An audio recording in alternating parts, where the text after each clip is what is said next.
One, 4 crucial questions for presidential candidate Kamala Harris. 2, question from the Willisha. Which fictional athletes would be on your Mount Rushmore? Before I start carving the granite, I have a sneaking feeling I have forgotten someone unforgivable. 3, a debate before the interview with Kamala Harris with Fox News contributor Richard Fowler.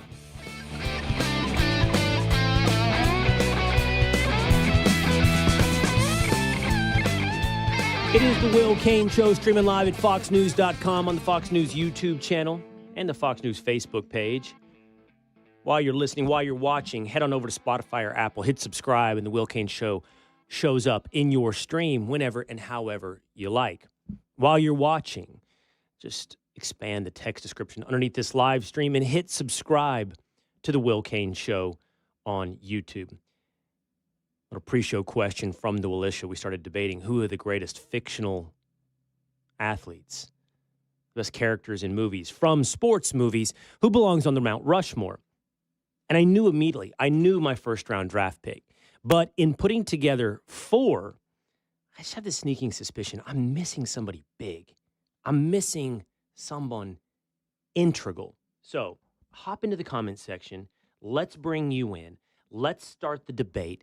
Let's draft our Mount Rushmore of fictional sports athletes coming up today in story number 2. But let's get after it with 4 crucial questions for Kamala Harris. And story number 1. Vice President Kamala Harris, presidential candidate Kamala Harris, along with her vice presidential running mate Tim Walz, tonight will give their first televised sit-down interview with CNN's Dana Bash. Much has been made that Kamala Harris has, in the quote of many critics, bringing her security blanket, bringing her running buddy, Tim Walz, to the interview. And I will say, it's not the appearance of strength, but it also is not historically an aberration. Most presidential candidates, including Donald Trump and Mike Pence, sat down for joint interviews in the summer before their November race. The difference being, and why it still remains not a look of strength, is that this is the first and only time we have heard from Kamala Harris in any type of quasi-adversarial environment, not from a stage at a Democratic National Convention, not from an artificial and manufactured and manicured environment, where there's actually the prospect, the risk of a tough question, of having to speak off script. And for that first and hopefully not only time, she's bringing with her running buddy. She's bringing Tim Walz, governor of Minnesota. Now, I don't have a lot of faith that Dana Bash of CNN will play the role of adversary. Well, maybe you don't have to play the role of adversary. Maybe you just have to play the role of integrity. Someone running for president should have to answer as to what it is they want to do as president. What would be your policies? Someone running for president should have to answer for statements they've made in the past that are inconsistent with promises made today for the future. I just don't have a lot of faith that's going to happen on CNN. So we thought today we might offer up, as a friendly piece of advice, 4 crucial questions. I don't care about the response from Tim Walz. 4 crucial questions for Kamala Harris. They are as follows. 1, you're now for a border wall.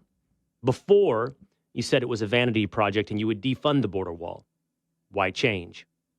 2, how long did you know that Joe Biden was incapable of executing the office of president?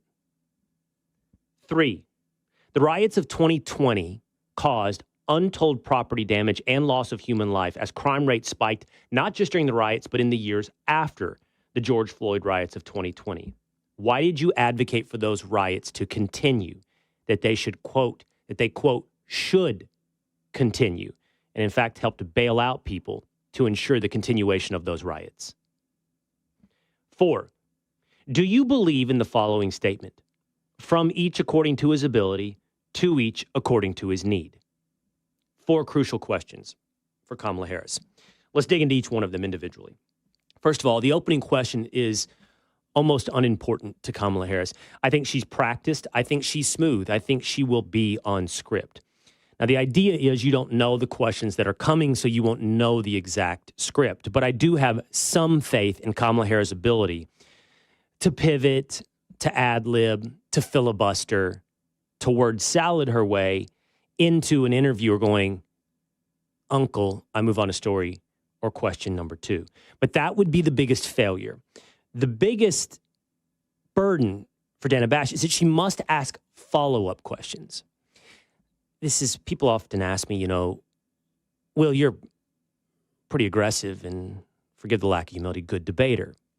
Also, a very curious interviewer. I'll tell you why. They're one and the same skill. I like to listen to what the person has to say so that I can respond in real time, think in real time on my feet, and see what they missed or see what door they opened or what curiosity they simply inspired. This interview with Kamala Harris should be all about, the follow-up.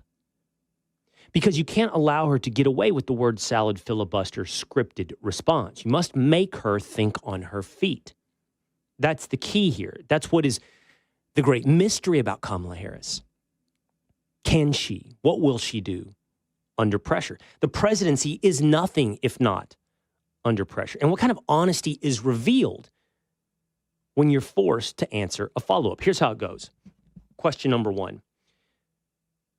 You're now for a border wall. Before, you said that you would defund the border wall. You also said that the border wall was a vanity project of Donald Trump's. Why the change? Now, Kamala Harris, I'm sure, would take the time now to go, I was never really against the border wall. It's, I want to make sure that we ensure the border, that we secure the border. So you have to wonder and hold her to account that that's not exactly what you've said in the past. Here's what she tweeted, and you have to confront her with this tweet. On April 21st of 2017, Trump's border wall is just a stupid use of money. I will block any funding for it. Repeat, Trump's border wall is just a stupid use of money. I will block any funding for it. The exact words of Kamala Harris, again, from 2017. What more, we could play a clip for you wherein she says very passionately, and you would like to think that she at least taps into passion as a stand-in for authenticity. She says very passionately that Kamala Harris says it was a vanity project for Donald Trump. I would continue following up and asking, why are you all of a sudden suggesting that you are interested in the border? You've been the border czar. And we're not going to fall into a semantic debate about whether or not she was named border czar. Dana Bash has already defended her, saying that was never an official title given to her. But again, that's semantic to defeat the spirit of what was actually done. She was given responsibility for the issue of illegal immigration and the border. So you were given that responsibility for 4 years. Why now all of a sudden do you feel like it's something that you are dedicated, a problem you are dedicated to solving? If enforcement of the border is so important to you, this is an important one to me. This is a follow-up. Why do you vilify the men and women charged with securing the border? No. Let me amend that. Let me change that. Not vilify. Why did you slander Border Patrol agents as violating human rights and bringing into imagery the days of the 1800s and slavery? Remember the Haitian illegal immigrants crossing the Rio Grande, confronted by Border Patrol agents on horseback, using long reins to control their horses? Still shots by photographers were used by unscrupulous politicians to say they were whipping, in the words of Joe Biden, strapping black illegal immigrants. This is what Kamala Harris had to say about those Border Patrol agents. You've been tasked with immigration. How do you explain this? Well, first of all, I've been very clear about the images that you and I both saw of those law enforcement officials on horses. I was outraged by it. It was horrible and deeply troubling. There's been now an investigation that is being conducted, which I fully support, and there needs to be consequence and accountability. All right, do we have the rest of that clip? 2 days. Do we have the rest of that clip wherein she says that it reminded her of the days of slavery, that it was abhorrent and she condemns it and it reminds her of slavery? Do we have the rest of that clip, 2 days? Let me try to cue it up for you. All right, because I think that's important. That's why I sent it in before the show. I think it's important because this isn't simply I'm calling for an investigation. This is the libel and slander of 3 or 4 human beings doing their job. 3 or 4 human beings on horseback attempting to stop the flow of illegal immigration. This time the illegal immigrants happened to be black. They were Haitians. And she and Joe Biden, for that matter, and much of the commentariat, they basically called these men racists and compared them to slave drivers from the 1800s. And that is beyond the pale to me. For someone to turn around today and say they are interested in enforcing the border. That is beyond the pale to me.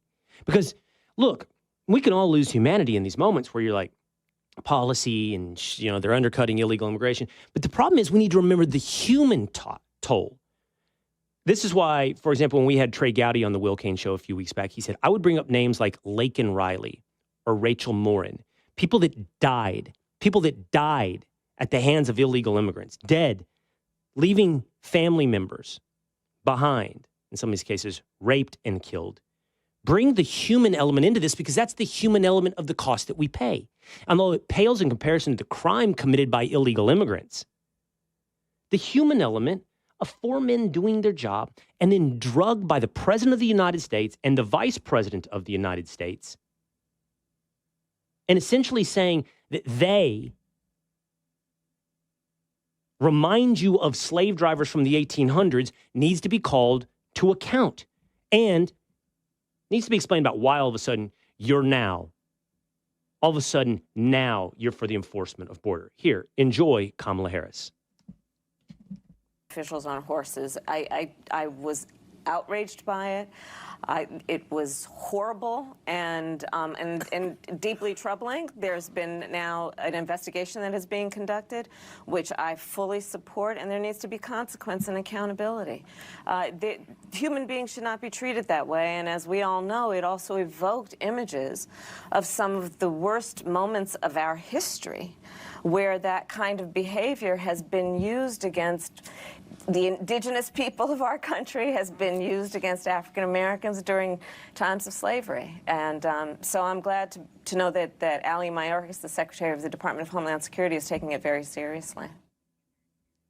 A Border Patrol investigation did come back and clear those agents of any such wrongdoing of whipping illegal immigrants. But that didn't stop these politicians, including Kamala Harris, from leaping to that conclusion with zero evidence and vilifying Border Patrol. But now, all of a sudden, you're for a border wall. Now, you're for the enforcement of the border. Question number 2. How long did you know that Joe Biden was incapable of executing the office of the presidency? Kamala Harris has been the beneficiary of an intra-party coup, pushing Joe Biden out after a presidential debate, after he secured the presidential primaries, after he's become essentially the official nominee, just short of the Democratic National Convention. Why? Because he fell on his face in a debate. The real issue is, it should be at least, that those failures during a debate reveal his frailty in executing the office of the presidency. Oddly, Kamala Harris is the beneficiary of this realization, but it's not a realization. As everybody knows, this has been the case for quite some time with Joe Biden. And if anyone should know, it should be his right-hand woman, the Biden-Harris administration. How long did you know about the mental incapability of Joe Biden? Because here you are, just half a year ago, talking about the Hur report, Special Prosecutor Robert Hur looking into the classified documents case against Joe Biden, saying, I can't put him on the trial, I can't put him on the stand because people will see a senile old man. And you had this to say, after Hur had conducted depositions with Joe Biden and come to this conclusion on Biden, you had this to say about Robert Hur. The comments that were made by that prosecutor gratuitous, inaccurate, and inappropriate. Countless hours with the Secretary of Defense, the Secretary of State, the heads of our intelligence community, and the president was in front of and on top of it all. So the way that the president's demeanor in that report was characterized could not be more wrong on the facts and clearly politically motivated. Gratuitous. Gratuitous. Could not be wrong, more wrong on the facts and politically motivated. Short while later, politically motivated, the Democratic Party admits to that reality and stabs Joe Biden in the back. Et tu, Brute? But in the process, Vice President, you have compromised the national security of the United States by allowing someone to remain as president who remains president to this day. So why did you do that? Why do you do that today? Who is the president of the United States? Who is running America? The man on the beach in Rehoboth Beach, Delaware? You on the campaign trail? Who is running America? All follow-up questions to how long did you know about the mental incapacity of Joe Biden? Number 3, the riots in 2020 caused billions across the country in property damage. Small business owners, black, brown, low socioeconomic small business owners lost their livelihood, lost everything. And hundreds lost their lives across the country during the riots and the rising crime spree after the riots. With that in hand, why did you advocate that those riots will continue? But more importantly, you used this word, should continue, to Stephen Colbert. I know that there are protests still happening in major cities across the United States. I'm just not seeing the reporting on it that I had that's right. for the first few weeks. That's right. But they're not going to stop. They're not going to stop. And they're not, this is a movement, I'm telling you. They're not going to stop. And everyone beware, because they're not going to stop. They're not going to stop before Election Day in November, and they're not going to stop after Election Day. And that should be, everyone should take note of that on both levels, that this isn't, they're not going to let up, and they should not. And we should not. And they should not. And we should not stop rioting. Now, you're billing yourself as a prosecutor who likes to put away crime. You always talk about certain types of crime. You always tailor them to what your characterization is of your opponent, Donald Trump. But in this case, it's been quantified. It's been quantified. The study's done on how much the country lost in property damage and how many lives were lost. You can look it up. How many lives were lost in connection to those riots and the corresponding defund the police movement? Now, what do you say to all those people that lost everything, including their lives? What do you say, Madam Vice President? Why did you set up a bail fund in Minnesota to get those rioters out of jail? You helped advocate for that bail fund, ask people to contribute so that they'd get out as soon as possible. To what? To what? Continue that crime spree? Why would you wrap your arms around and hug something that had such an ill effect on the lives of so many Americans? The follow-up to Kamala Harris. And finally, question number 4. Do you agree with the following statement? From each according to his ability, to each according to his need. Karl Marx. I wouldn't tell her that it is Karl Marx, because that's the cheat sheet on which way she should answer the question. But I'm not going to presume that she knows that quote popularized by Karl Marx. Do you agree with the statement? From each according to his ability, to each according to his need.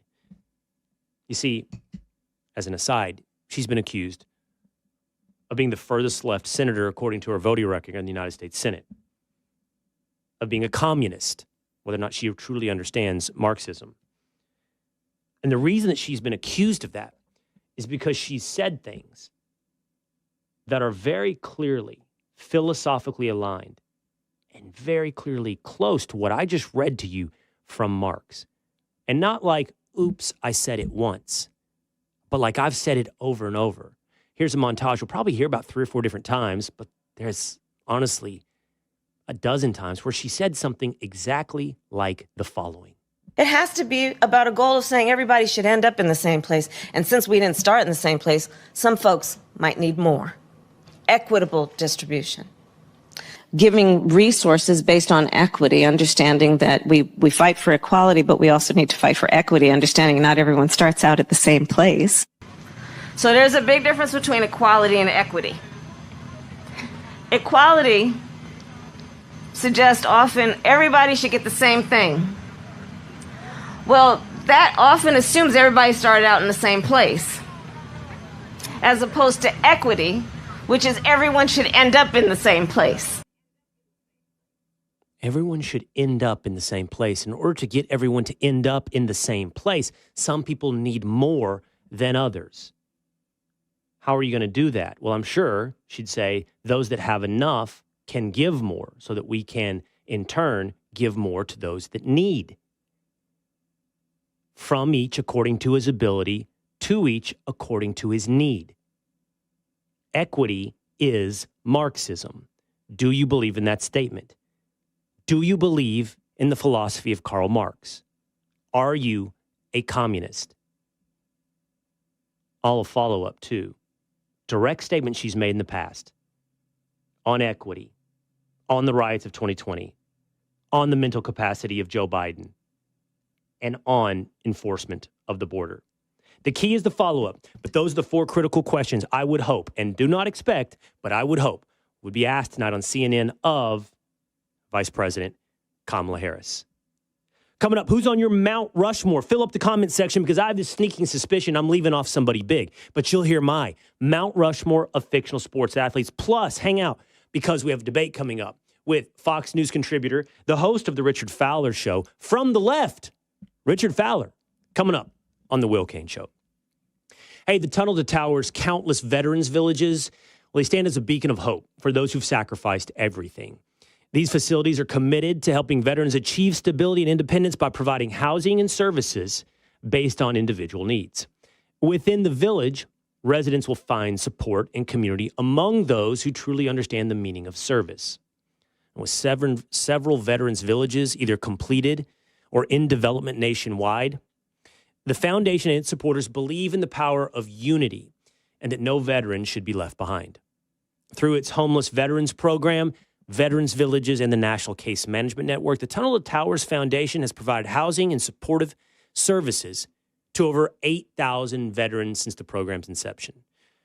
So join Tunnel to Towers and their goal to eradicate veteran homelessness and support those who've given everything to our country by donating $11 a month to T2T.org. 95 cents of every dollar goes directly to helping America's heroes. That's T2T.org. Donate now. The Mount Rushmore of fictional sports characters and Richard Fowler on The Will Cain Show.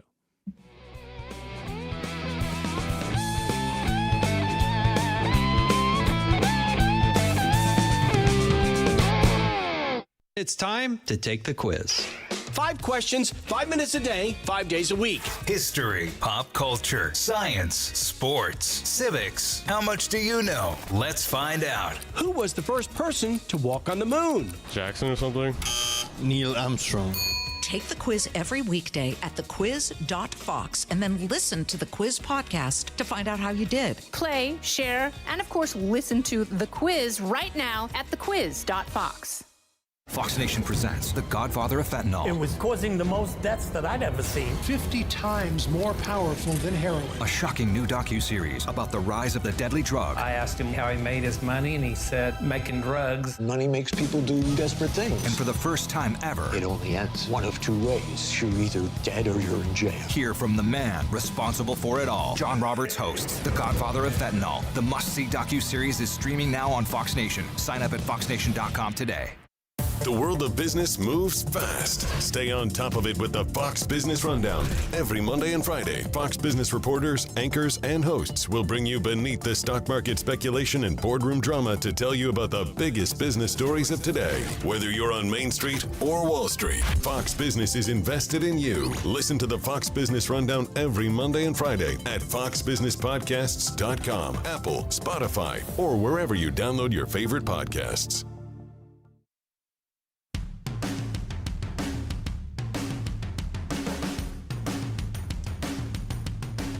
It's going to be edited before they release it tonight, says Kathy Jones on YouTube. It is the Will Cain Show, streaming live at foxnews.com, on the Fox News YouTube channel and the Fox News Facebook page. Comments on both Facebook and YouTube brought right into the Will Cain Show. And join our community. Hit subscribe at Apple, Spotify, or YouTube. You're absolutely right, Kathy.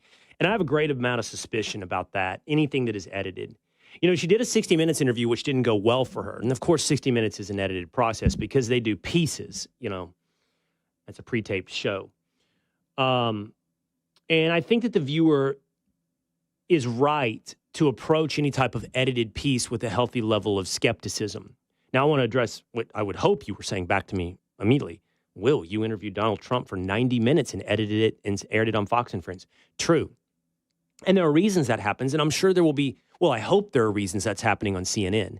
My hope is it's because you've got so much time and so much material that you have to edit it down to make air. That's what certainly happened with Donald Trump. 90 minutes for me, Pete Hegseth, and Rachel Campos Duffy had to be edited down. But you know this, right? Everyone listening, at least anybody who's been a long-time listener to The Will Cain Show, or even just a couple of months listener to The Will Cain Show, we aired the whole thing right here. And on the From the Kitchen Table podcast, Rachel Campos Duffy's show, and right here on The Will Cain Show. And I'm going to tell you at the end of the interview, Donald Trump goes, I'd let it run.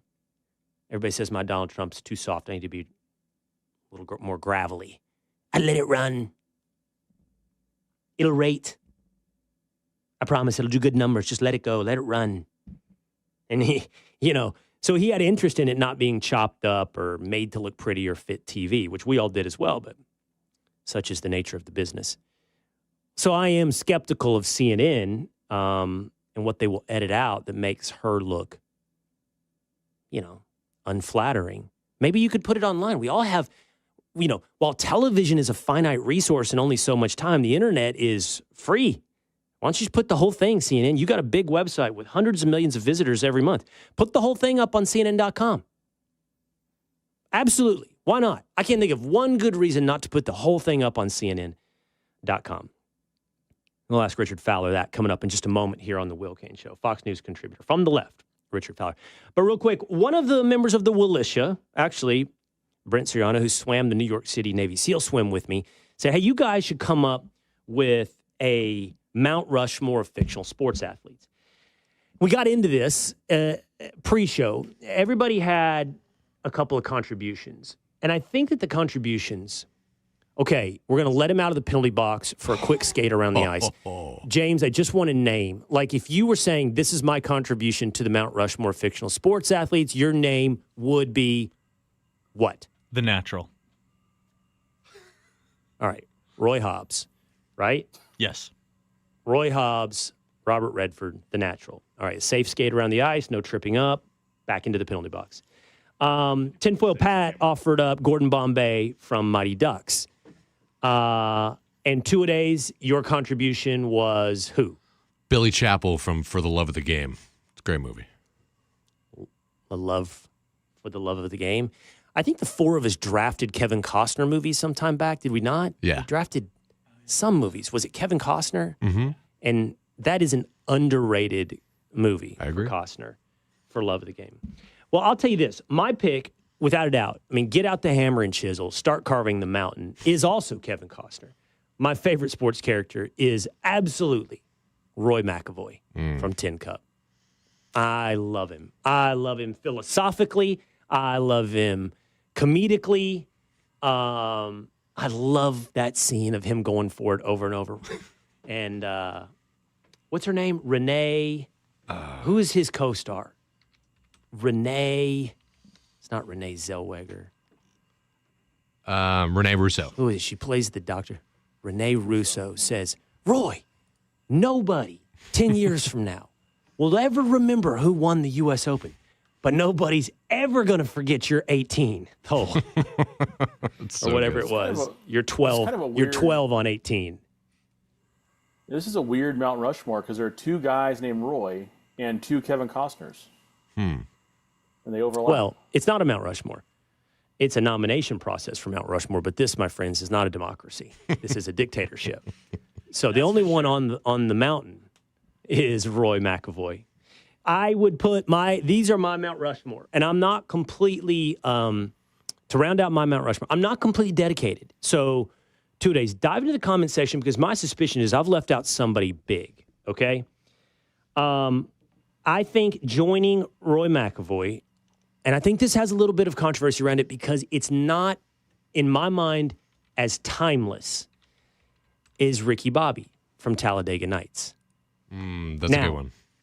The question is, does Talladega Nights hold up forever? Like, I'm of the opinion that Big Lebowski is a timeless comedy. And some comedies are funny for a good 5 to 10 year stretch, and then they're not funny anymore. So the real question is, which one is Talladega Nights? Still holds up. Still holds up. So we're leaving out another golf one. Happy Gilmore is a good one. I'm going to be honest. It's all right. I'm not. I know it's like. That hurts right here. It's almost like The Godfather. Yeah, it's like if you don't say you love Happy Gilmore, a bunch of dudes are like, what's wrong with you? But I don't hate it. I don't love it. I never go back and watch Happy Gilmore. I watch Tin Cup. I watch The Big Lebowski again and again.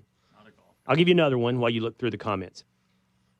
This one is I'm going to offer up my most controversial pick. It's going to get the most pushback. All right, first of all, I'm going to say the name, and you tell me if you know who it is. Fictional sports characters. Scott Howard. Does anyone know who Scott Howard is? That's not Slapshot, is it? No. Damn. But it is from the 80s. I don't. It's Teen Wolf. I've never seen that. You've never seen Teen Wolf? No, is that Michael J. Fox? Yes. I've never seen that. So this is why I went around the horn and asked young James his nomination, because I think that to some extent people picked someone who is nostalgic to their own childhood, like Tinfoil Pat picking Gordon Bombay. I mean, I think that's probably because Mighty Ducks was big during his his formative years. And Teen Wolf was pretty big during mine. I thought James might pick somebody like from, 2015. I don't even know what sports movies were big with kids in like 2000. I'm not even joking. Like, weren't you in like 8th grade in 2014? For real, were you in 8th grade in 2014? 2013. Oh my gosh. See, there we go. So like, what was the big sports movie in 2013? So that's why I got Teen Wolf. There's another one from the live chat. Master Chef says Cole Trickle from Days of Thunder. Tom Cruise. Oh, Master Chef. Kick out Teen Wolf, put in Cole Trickle. I totally forgot about Days of Thunder. Great suggestion, but now I've got 2 NASCAR drivers and no football players in my Mount Rushmore, and that's not going to work. But I will put Cole Trickle in above Ricky Bobby. Huge oversight. I knew there was an oversight, and that's a big one right there. It's a big one. Go ahead, Tinfoil. Quick question. If Forrest Gump, who was an All-American kick returner in college, ends up going to the NFL instead of the military, I mean, we're talking about a guy who probably, breaks all kinds of records. He's Devin Hester of his time. Yeah, but the problem is a lot of people are rightfully bugged by Forrest Gump. After a while, the cornball is thick. Yeah. Oh, yeah. Yeah. And people are I mean, I like Forrest Gump, but I get it. I get how it could grate on you a little bit. If we're going kind of athletes, I would go Johnny Utah from Point Break. I mean, greatest quarterback of all time in college. You know what I'm saying? It's a good nomination. It's a great movie. I mean, for that matter, you could also put in Bodie because surfing's a sport, right? Exactly. So you could do any of those guys. Which leads me to my final nomination. Now that Cole Trickle's in, we're going to put Scott Howard out. Now we got 2 NASCAR drivers in there. And I think that my last nomination, probably you have to put this dude in. But the question is he the best character? in this franchise. Like, it's got to be Rocky. You've got to put Rocky in there.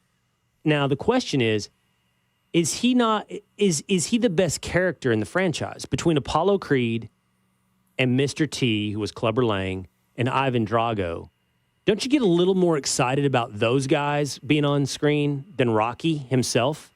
It's like when I was at ESPN, there was a guy that ran E60 told me, villains are always more interesting than heroes. Draymond Green's more interesting than Steph Curry. Darth Vader is way more interesting than Luke Skywalker. Isn't Drago more interesting than Rocky? Yeah, someone's saying, Will, you would love Drago. I have Drago over Rocky just because Rocky is good because he's just a punching bag. He can take a bunch of hits. I mean, Drago killed a guy. Is that a lefty in the comment section, doing the right loves Russia thing? Yeah. Is that what that is with Will, you loving Drago? Yep. So now, if you're on the left, you have claimed Rocky, and we get Drago in Rocky IV. Exactly. You now chant USA, USA at the DNC, and we are the commies. Yeah. Got it. All right. I still feel like with the inclusion of Cole Trickle, somebody big is left out. Some big sports movies left out. So fill up the comment section. We'll take a quick break. We're going to be joined by Richard Fowler. We'll bring in your comments of anything we missed. Because, again, what did I miss? Having missed Days of Thunder, I feel like there's got to be something else out there. I don't know. Let's run it all by Fox News contributor Richard Fowler next on The Will Cain Show.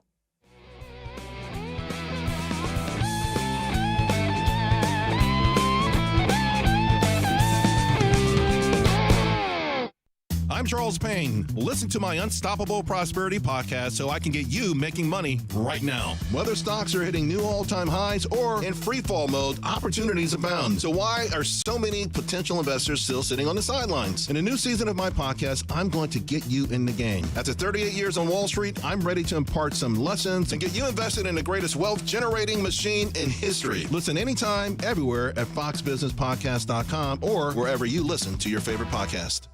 Fox Nation presents The Godfather of Fentanyl. It was causing the most deaths that I'd ever seen. 50 times more powerful than heroin. A shocking new docuseries about the rise of the deadly drug. I asked him how he made his money, and he said, making drugs. Money makes people do desperate things. And for the first time ever, it only ends one of two ways. You're either dead or you're in jail. Hear from the man responsible for it all. John Roberts hosts The Godfather of Fentanyl. The must-see docuseries is streaming now on Fox Nation. Sign up at foxnation.com today. From the Fox News Podcasts Network. Hey, this is Trey Gowdy, host of the Trey Gowdy Podcast. Every Tuesday, you'll hear what's on my mind. Plus, every Thursday, there's a special bonus episode where we answer the questions that are on your mind. Make sure to spend your Tuesdays and Thursdays with Trey. Subscribe now at foxnewspodcast.com or wherever you download podcasts. Hope to see you. America's listening to Fox News.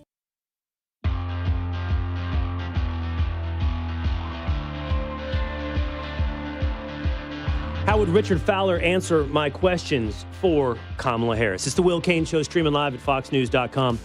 On the Fox News YouTube channel, on the Fox News Facebook page. Hit subscribe, Apple, Spotify, YouTube. Joining us now is the host of the Richard Fowler Show. He's also a Fox News contributor. He joins us, I think it's fair to say. It's a fair characterization, not just via Zoom, but from the left. What's up, Richard Fowler? Hello, how are you? Happy Thursday. I think that's the date.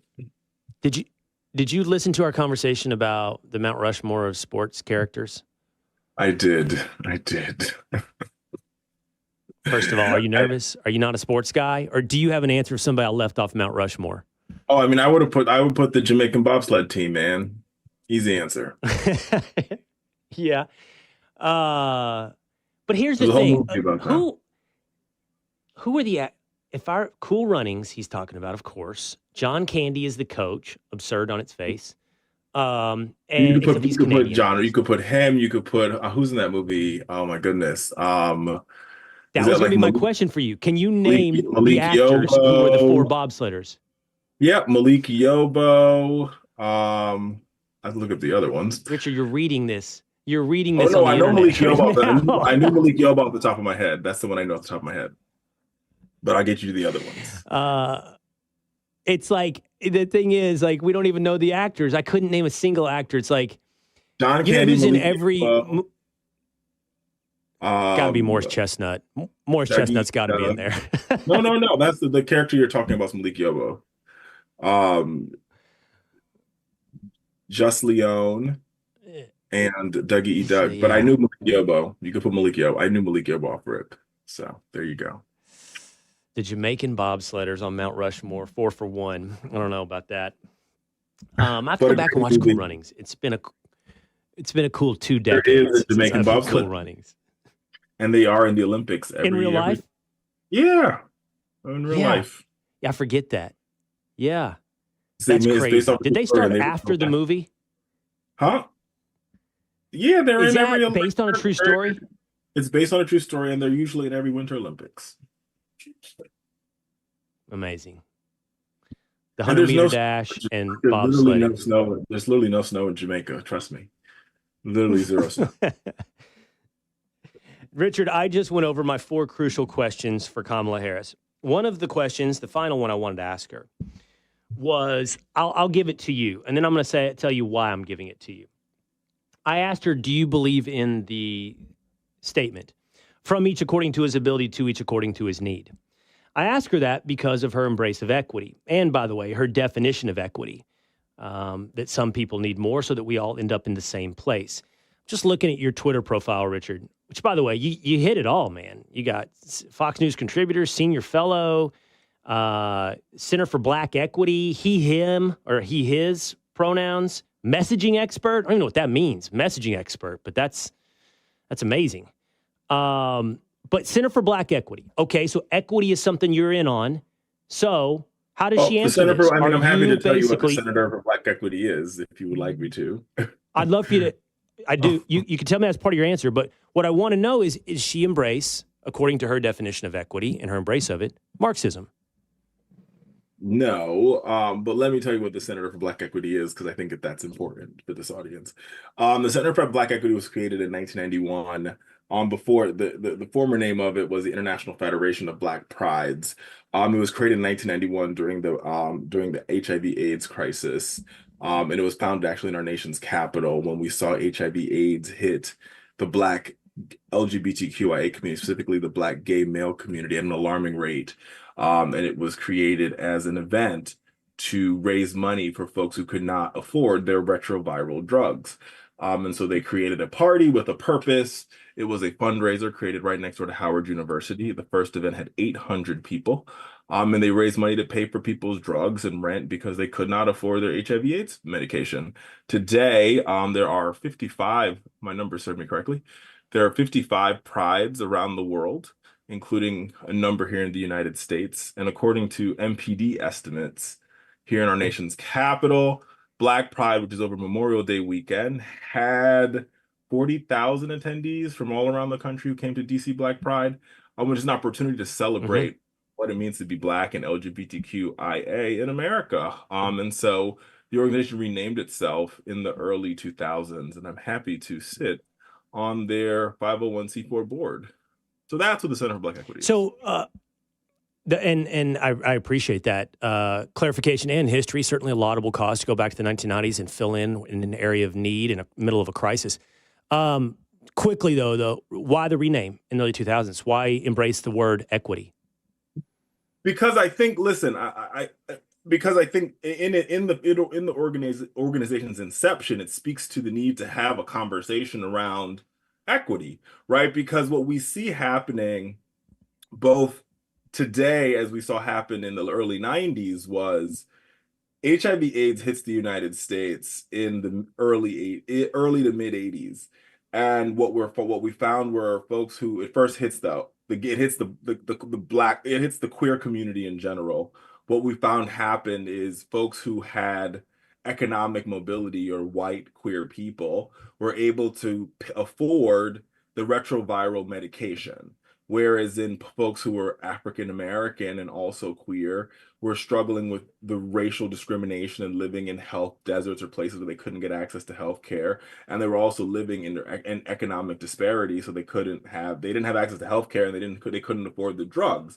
So you were dealing with the double whammy of being African American and also not being able to afford HIV/AIDS medication. And so if you look at the graph of how the HIV/AIDS epidemic spread, what you find is, and even today, you see HIV/AIDS transmissions in the white gay community almost at a zero rate, whereas then you see HIV/AIDS transmission still happening in Black gay communities. Okay. One is the lack of access to healthcare. Two is a lack of access to the drugs that stops HIV/AIDS from spreading, i.e. known as PrEP.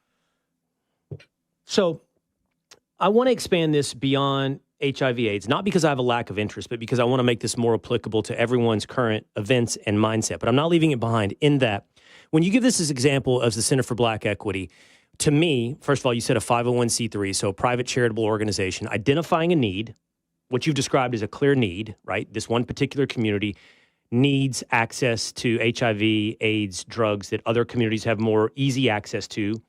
One simple explanation is financial capability, perhaps, differentials, whatever it may be. But you see a need, you fill a need. And that's every charity, right? Every charity does that, says, oh, we see a need, we would like to step in and fill that need. But the word equity, as embraced by politicians, in this case, somebody who's running for president, who is a sitting vice president, and her definition of it, that we all want to end up in the same place, suggests something more than a private organization doing something charitable. Instead, the United States government implementing policies inside of itself to ensure, whether or not through taxation or distribution of government funds, to ensure that we end up in an equal place. That's what she says. That's her words. I played them. So that, to me, isn't hiding the ball. It's not sneaky. It's overt. That is Marxism. No, I think if you read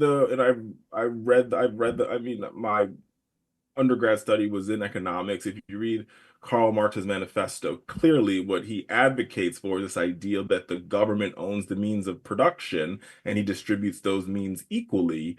That's not necessarily equity. I think equity in its most easily definable terms is we live in a world in which some folks have more than others. Case in point, the example that I just gave you, right? You have two groups of individuals who both love the same way. One group is seeing that their transmission of a disease has gone to zero because they have access to more tools to deal with the disease. Another group, right, who live in the same, like in the case, let's just take the case of Washington, D.C., they live in the same city, and you see they are still seeing a spread of the disease, right? And because they don't have access to the same tools, what I'm advocating for, what I believe equity is how do we ensure that people have access to the same tools? Does it mean that they get the same outcomes? No, not necessarily, but it means they have access to that's different than Kamala Harris then. That is definitely different. She says equality. I don't think it's different at all. Well, equality and hold on real quick. And equity are two different things. Right. Hold on then. Let's take a pause. I think the guys have it because we already played earlier in the show. So that we don't have to argue about what Kamala Harris believes. Let's play a few seconds, 2 days in New York. Can you grab that? Let's play Kamala Harris in her own words about what she believes the definition is of equity. It has to be about a goal of saying everybody should end up in the same place. And since we didn't start in the same place, some folks might need more. Equitable distribution. Giving resources based on equity, understanding that we fight for equality, but we also need to fight for equity, understanding not everyone starts out at the same place. So there's a big difference between equality and equity. Equality suggests often everybody should get the same thing. Well, that often assumes everybody started out in the same place, as opposed to equity, which is everyone should end up in the same place. All right. So there you hear. I mean, and that's 3. I think the montage has like 10 in there, but she says numerous times, twice in that clip, everybody ends up in the same place. It seems to me, Richard, that, and I respect that you studied Marxism and economics. I think you're missing her key point. Her key point is that there has to be a keen acknowledgement in this country that we don't all start in the same place. And I think that no one disagrees with that. But no one disagrees with that. But I think that's a starting block before you dive into a toxic pool. But that's what we're working. But I think that is what the role that government can play is to ensure that we all start in the same place by creating some key fundamental. Okay, that's equality. Equality is we all start in the same. Hold on. You're right. Equality is equality is not that we start in the same place. Hold on. It's a track. All right. Okay, that's right. It's a track. We may have different starting positions for various reasons, inherited wealth, whatever it may be. We all have different starting positions. Equality is the idea that there will be no extra hurdles in the race for all of us at the same time. We will run the race after our starting position through the same lanes on the same track. But equity, as she says very clearly, and again, that's the key here, Richard. It's not what she says about starting in a different position. It's ending in the same position. That's the money line here. Because you say Marxism, and I respect that you studied economics, is you define Marxism as its implementation specifically in places like the Soviet Union with owning the means of production. Let's be very clear. But it can evolve. Hold on. No, let me just finish my statement. Soviet Union wasn't pure Marxism. Let me just finish. We haven't actually seen pure Marxism in the world. As Marx wrote. You actually read, I know. If you actually read the Communist Manifesto in all of its pages, we've actually never seen it purely implemented. I know. That's always the catch here. It's failed 24 times, but we just haven't done it right. Listen, yet. I like definitions and I like words, but I'm also a student of history and I'm a student of literature. And if you read the Communist Manifesto, just like I've read Milton Friedman, I've read all the economists. If you read it to its core, we've actually never seen implemented as Marx says it should be implemented. Yeah, I know. We're waiting for that first pure. We're waiting for that first pure Marxism implemented in the world. I don't agree with it. I'm not saying I agree with Marxism. I'm just saying. Let me finish really quickly. You said it was owning the means of production. What I think we see in America today is a soft form of philosophical communism used, when I say soft, through soft power. Some of it's direct through government interference, but it's also through government incentive programs, government funding programs, that you can take that philosophy that she just espouses. We should all end up in the same place, and you can infuse it in society through a much subtler mechanism than owning the means of production. I don't know what philosophical soft communism means. There's no pure definition for that, so I can't address that. Because I don't know what that means. I think we've just been through it together with, because Marx says from each according to his ability. One could argue, because one could make the argument that after World War II, when white GIs came home and they had access to the GI Bill, which allowed them to go to college and allowed them to have access to mortgages and allowed them to open dry cleaners and pizza shops and gas stations, and African American GIs didn't have access to those same bills, that was pure Marxism, and some people were left out of that. And the argument that Kamala Harris is making, how's that? That's what happened. Yeah. Richard, but that's not Marxism. It's also not right to deny that to African Americans. You're saying that the government funded programs to incentivize people to do things. That's what the GI Bill was it not? To achieve equal outcomes, Richard, you keep avoiding that one big line from Kamala Harris and key to Marxism. Key to Marxism, to achieve end results. Let's use your working definition of soft, pure communism, whatever you called it. After World War II, Franklin Delano Roosevelt passes the GI Bill, right? GIs come home. White GIs are treated one way. Black GIs are treated another way. White GIs are allowed to apply for mortgages at a lower interest rate. They're allowed to get small business loans. They're allowed to open dry cleaners. You've been through this. You've been through this, and I don't disagree. Sure, but and black GIs were not. So much of the wealth that white GIs passed on to their children, to their great-grandchildren, to their great-great-grandchildren, black GIs never had access to that wealth to be passed on. So they were treated inequitably by the American government. Correct. So in order for us to get equity, we'd have to go back to those black GIs and their family and say, this government did you an institutional wrong because you did fight, you did serve, and you should have access to a GI Bill in 1948, and you didn't have access to it. Right. Yeah, I mean, that's. I understand if you philosophically believe that the way to correct a sin is to commit two sins. But that's not. But it's not. But it's not. That's correct. But you're not committing to sins. You're saying that. So it's wrong for the United States of America to treat one group of people one way and another group of people another way. It is wrong. Correct. The corrective mechanism. The corrective mechanism is not to do the same thing in reverse. It's to take away the hurdles and treat everyone the same. And this is, by the way, where our fundamental divide is. What happens to the inherited? What happens that the compounded in the compounded wealth that was created for those white GIs and those black GIs never had access to? It is an unfortunate outcome of history that you cannot correct by reversing sins and doing the same thing today in opposite.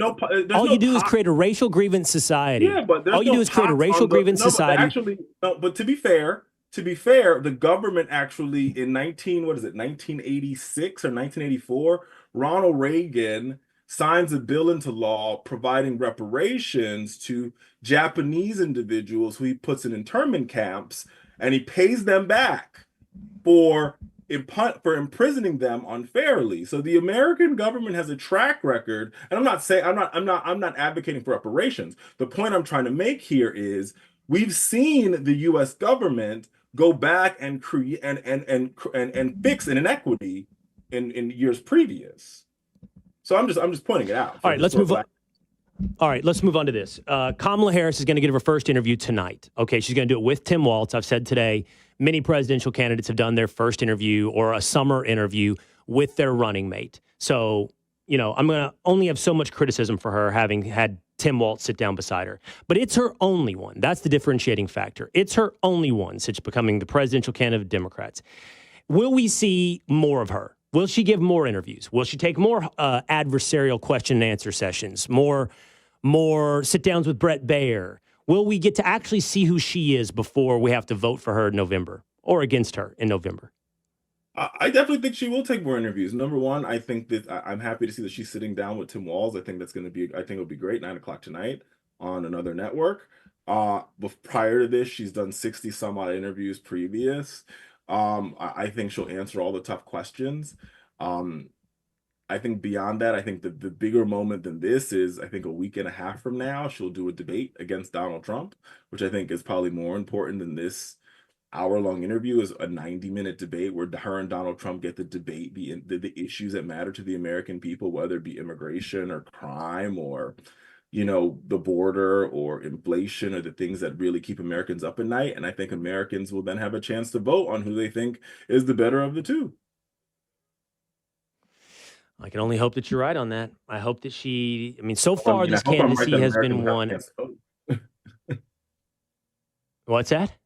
I said, I hope I'm right that Americans. You hope you're right that Americans will have a chance to vote? Yeah. I think Americans will have a chance to vote. Debate. I hope so too. More than one, I hope as well. All right, that's been a hell of a debate today with Richard Fowler. Man, appreciate you doing this. Giving me a good half hour of your time here on a Thursday, Richard. We'll see you probably on the 5 and the Richard Fowler Show. Oh, for sure. It's good to be with you. All right. Thank you, Richard. All right. There you go.